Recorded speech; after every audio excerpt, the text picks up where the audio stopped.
What's going on, everybody, and welcome back to Comic Breakdown. With this video, we are jumping into Poison Ivy issue number 2. What we have seen so far from issue number 1 of Poison Ivy was Pam making her way across the United States, spreading a spore-borne disease. This disease is killing everything and anyone in its path. This is her goal, to wipe out all of humanity, with her days being numbered. Poison Ivy only has a limited amount of time to make this a reality. And so we follow Poison Ivy as she makes her way across the United States. The question is, will anybody be able to stop her in time before all of humanity finally meets its end? Be sure that you guys have subscribed to the channel, you like this video, and with that being said, let's dive into this breakdown. Alright gang, so as we dive into issue number 2 of Poison Ivy, just like issue number 1, she appears to be writing to Harley Quinn, a kind of goodbye letter. There are so many things in this world that she loves, from the roots to the plants to Harley Quinn. But the thing is, these are the only 2 things that she loves. The rest of the world,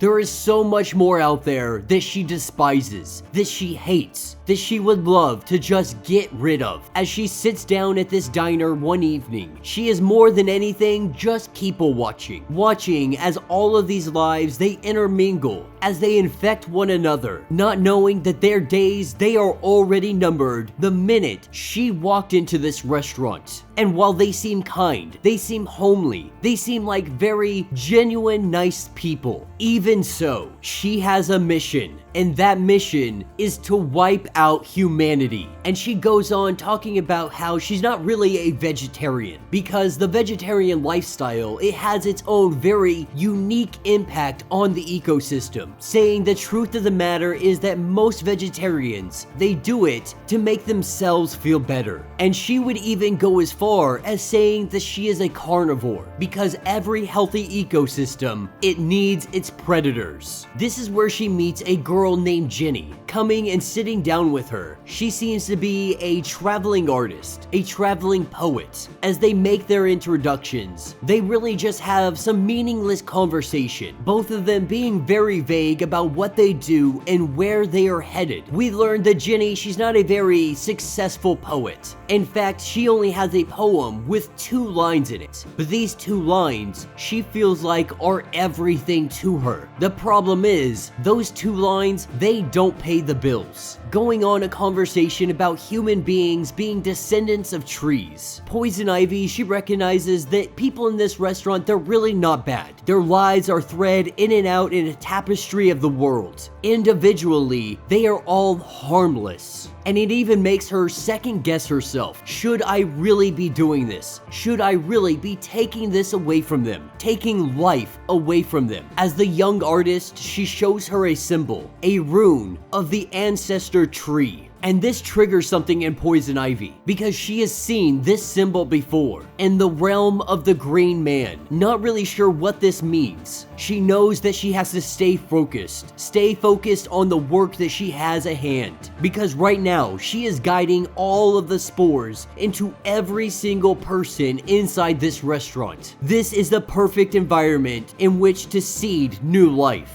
She has the ability to activate these spores immediately, but right now, she is telling them to wait. As families, children, they eat and they leave, these spores will activate hours from now after they have infected many different people along their family trip, trying to remind herself that she is giving them a kinder, a gentler death than one that might be coming their way. Because the truth is, with global warming, wildfire season is already longer and more intense than it was just 50 years ago. Very soon, it will be impossible to stop, believing that they have less than 20 years left to save the planet. Half measures aren't doing the trick any longer. The only way to keep the green alive is total destruction. Eliminate the problem, which is humanity. Now this is where the police, they come into the building. Poison Ivy believing that they have finally caught up with her. Not sure how this is possible or what's going on. Both Ginny and her, they say at the same time, they found me. The truth is, the police, they are not here for Poison Ivy. They are here for Ginny. Committing some wire fraud, using a computer at the library, it was only inevitable that they catch up to her, believing that she should stay out of this. She is only 2 weeks into her big scheme, and things are already going sideways. That if she does something here, undoubtedly Batman and the others, they will be catching up to her. But unable to resist cute blue-eyed criminals, she lets Ginny know, you will do exactly what I say when I say to do it. If you want to get out of here, follow my lead. Using a little bit of pheromone and a little bit of spores, these police, they drop their guns. The spores immediately activating, we see them turned into nothing more than vegetation sludge. Now of course Ginny, she doesn't see any of this. She has already made her way outside of the restaurant prior to them turning into little blobs, helping her make her getaway. Later on that evening, we pick up with Poison Ivy, knowing that she can't waste any more of her time, because the truth is she doesn't really have that much time left. Not wanting to get attached to anybody. As she is out here in the dark, she feels like somebody is watching her, as if somebody is following her, thinking maybe it's him, maybe it's the Batman. Has he finally caught up with me? But looking, she sees the markings on the building, the rune from the ancestor tree. Not seeing any person actually following her, she believes she still needs to alter her plan, find somewhere to lay low for a couple of days. Hopping in her van and taking off. This is where we're shown a short time ago, having a conversation with the gardener. And what we learn is that Poison Ivy, she is going on this warpath, not because she's dying and she wants to save humanity. The truth, the real truth at the very core of everything. She wants the power of Queen Ivy back, having the power of a freaking god, having that stripped away from her, barely attached to the green any longer. What she is hoping is that by doing everything she is doing, this will draw out Queen Ivy. This will bring her to the surface, and she will have her godlike powers yet again. The gardener trying to tell her, why can't you just be happy with who you are and what you have? The truth is, after she tasted the power of being a god, nothing has quenched it since. And so she makes her way across the United States still, trying to think about the fun times that her and Harley had, missing her, wishing that she was here at the end of the world. And that will be the end of this issue. So let me know what you guys think down in the comments. This was definitely much better than the first issue, because the first issue was really having her seem like she was back to that eco-terrorist yet again, which I'm not opposed to, but it feels like a huge backtrack after the last year or two of Poison Ivy comics and Batman comics really making her character development something new and something else. But what this issue is telling me is that this is no